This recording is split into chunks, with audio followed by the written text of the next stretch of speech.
que souvent l'islam, on l'entend comme un peu les dogmes, un petit peu.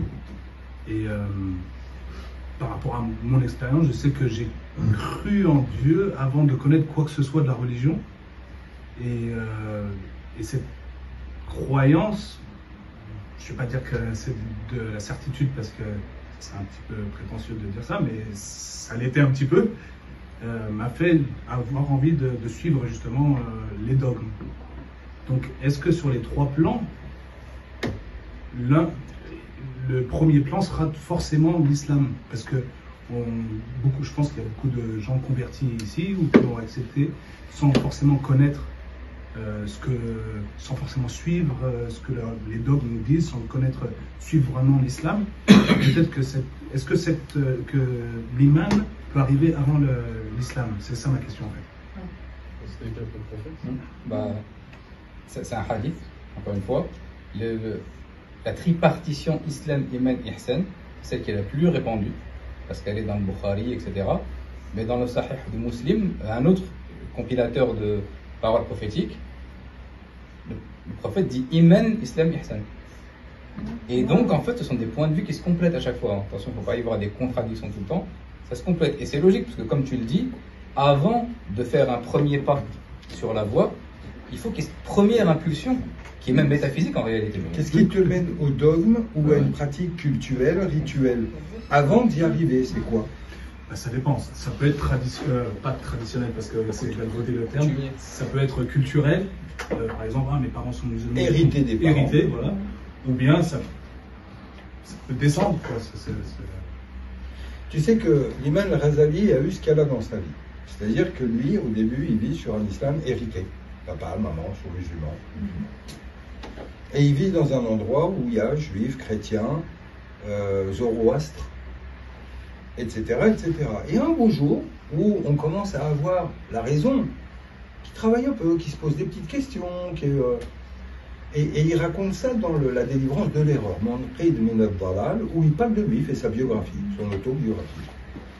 Et il raconte, et il dit, un jour, j'ai vu mes petits copains de quartier, un était juif, un était chrétien, un était zoroastre, l'autre c'était des polythéistes, l'autre c'était ils s'en foutaient, l'autre et tout.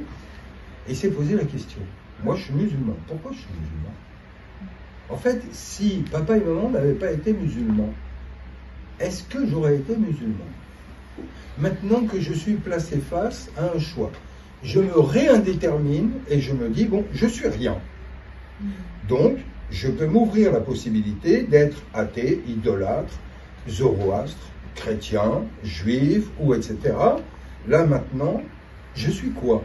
Si on me donne le choix, j'aimerais être quoi? Et ça lui a pris un bon temps de réflexion pour que tout d'un coup, son islam ne soit plus quelque chose d'hérité sans compréhension, mais un choix personnel. Et ça, c'est un passage de vie, effectivement.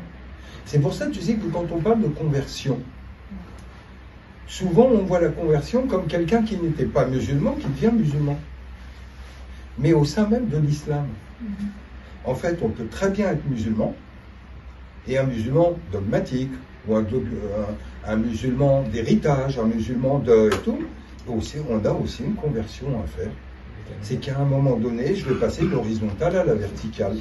Est-ce que mon islam est uniquement une jurisprudence ou un dogme ou une origine? Parce que je suis algérien, tunisien, égyptien, marocain. Et si j'avais été norvégien, j'aurais été quoi? Et si on me présentait l'islam, pourquoi je choisirais l'islam? Parce qu'à la base, si on revient sur la question de la tradition primordiale, toutes les religions ont amené exactement la même chose. وَمَا يُقَالُ لَكَ إِلَّا مَا قَدْ قِيلَ لِلرُّسُولِ مِنْ قَبْلِكَ. C'est Coran. Ce que l'on te dit, ce que l'on t'a transmis, n'est rien d'autre que ce que nous avons dit et transmis à tous les prophètes qui sont venus avant toi. Donc, en soi, en réalité, si on a compris que la religion en tant que telle est un moyen et que le but est Allah, parce qu'on n'est pas des adorateurs de rites, on n'est pas des adorateurs de formes ou de dogmes, on est des adorateurs d'Allah. Or, tout ça sont des moyens. Peut-être que dans mes conditions, le christianisme m'aurait amplement suffi.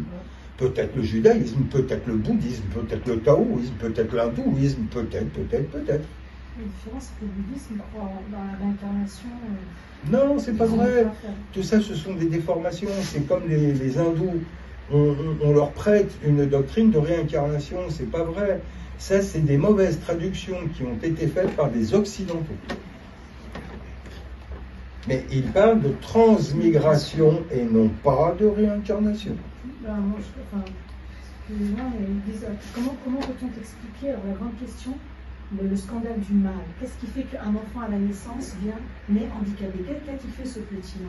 Donc en fait, c'est qu'en gros, dans une autre vie, il a tout un karma à solder. C'est la seule façon de pouvoir expliquer Mais ça. le karma, ici, est une continuité qui est la transmigration de l'âme, pas du corps. Or, dans le mot réincarnation, il y a carne. Le corps, la chair. Or, la chair qui est la nôtre, là, maintenant, elle ne peut pas revenir en tant que telle, parce qu'en soi, tous les jours, elle change.